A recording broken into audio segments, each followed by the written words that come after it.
Hello, this is Blue Star, Defender of Equestria, and this is a focus on video about the skill set of unicorns and alicorns. Just how many spells can they learn?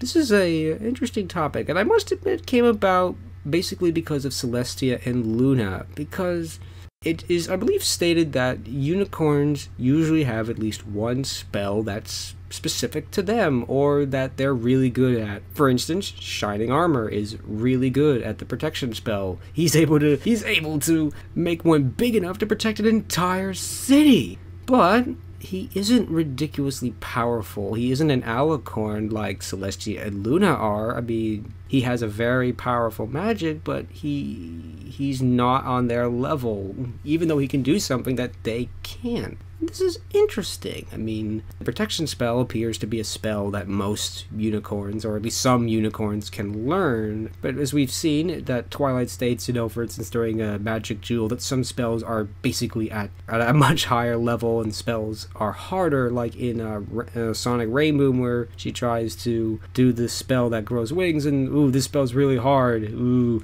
and stuff like that, and she finds an easier spell.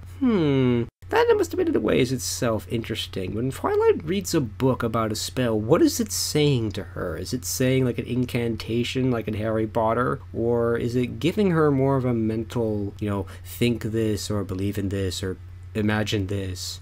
Yeah, I think most likely it's a magical incantation, especially since after we see in Magical Mystery Cure that the spell is basically, it's like an incantation or whatever, or whatever that is. But anyway, Shining Armor is, and technically in theory, not any more powerful than Twilight. He's just basically gifted at this particular spell, and we've seen in other cases that's true. For instance, Rarity has this spell that she's particularly good at. However, Twilight's able to learn the same spell, but we don't know if she's any worse or better at it. I'm going to assume that she's about the same. But again, in Twilight's case, Twilight learns a lot more spells and a lot more things than the average unicorn does, but that's because she's studying magic. She's probably learning spells and things for the sake of learning spells. I mean, she might just simply try a spell just for the sake of trying it and learning it and say, oh, I learned this spell, and okay, maybe that taught me something about magic I didn't learn before. And of course we know that Twilight is very magically powerful. We see in the Cutie Mark Chronicles, when she does the big test, she's able to do all these crazy things when basically she gets startled and basically triggers her god mode, or whatever you want to call it, and she has all these crazy powers. But does that necessarily mean that only she can learn these spells? Or can any unicorn learn these spells? Could Rarity learn the protection spell or the teleportation spell? Would she want to? Would she care? This is another interesting. We often don't see the unicorns using magic, except for the telekinesis, the levitation spell. This is a general spell that appears that every unicorn knows.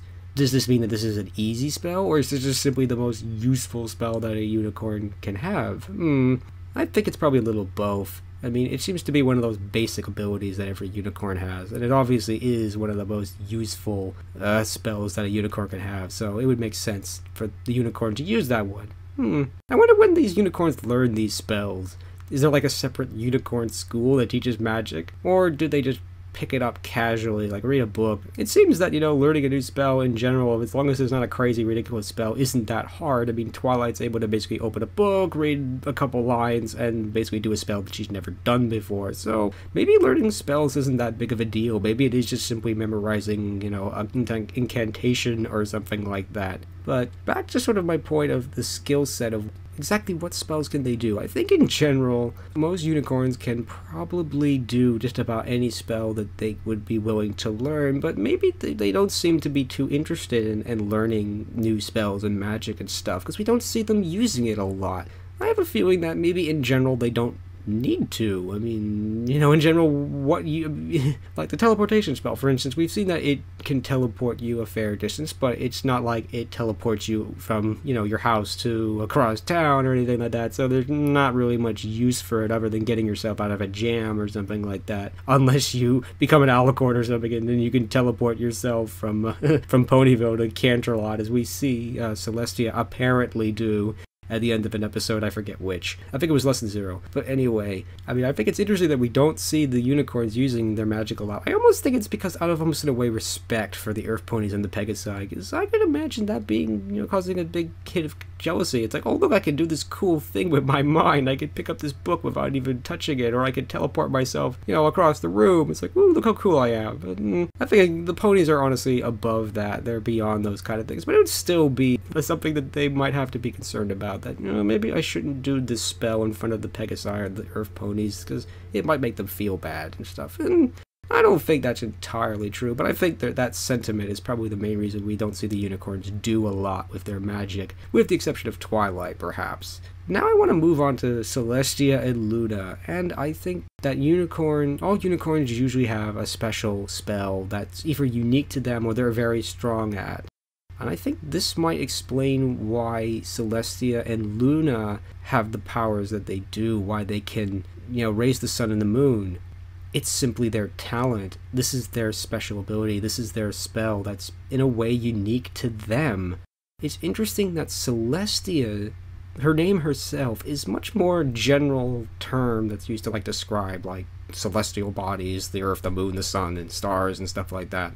Whereas Luna is a specific name aimed exactly at the moon, which is an incredible, which you could interpret as being foreshadowing that somehow her parents somehow knew Celestia at one point would control the sun and the moon. So she's truly celestial. She controls just about, well, everything. And Luna would only control the moon. That's interesting in itself, that Celestia can raise the sun and the moon, but it doesn't mean that Luna necessarily couldn't raise the sun and the moon, but maybe this is simply their talent, their special ability, that they can control the sun and or the moon, and this is why they can do it. But that may not necessarily mean they're ridiculously more powerful, everybody, which honestly I think they are. We've seen that they are very powerful and they're very strong because they've been able to defeat these big nemesises, you know, like was it King Sombra was defeated directly by Luna and Celestia without the elements of harmony, so we know they're very powerful. But I don't think this is the reason why they can manipulate the sun and the moon. It's simply their talent, it's their ability. It's sort of like they have the key to open this door, and they are the only ones who can turn the key, but it doesn't make them any more powerful than anybody else. So, I don't know if that's true or not, but I think I like that idea, because we've seen that, you know, they're not invincible, they're not gods, and that they were able, and Celestia was defeated in the Canterlot wedding, that maybe they're not as powerful as we think they are, that maybe this is just simply who and what they are. And as we can see, their cutie marks obviously show that a lot, so which meant that they somehow understood this, most likely at an early age.